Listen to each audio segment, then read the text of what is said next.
Hi guys, আকৌ এটা mini blog আপোনালোকলৈ লৈ আহিলোঁ।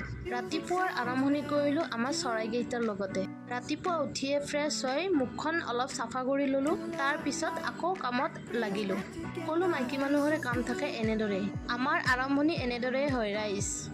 আকৌ দিনটোৰতো কাম আছেই। সকলো চাফ চিকুণ কৰি মুচি ল'লোঁ।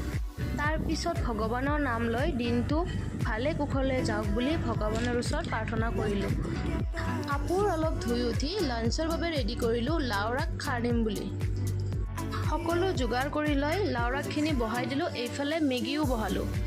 এইফালে দালিটো চিটি লগালোঁ আৰু এইফালে আমাৰ খাৰৰ আঞ্জাও ৰেডি হৈ গ'ল। আপোনালোকে এনেদৰে বনাইনে ক'বচোন।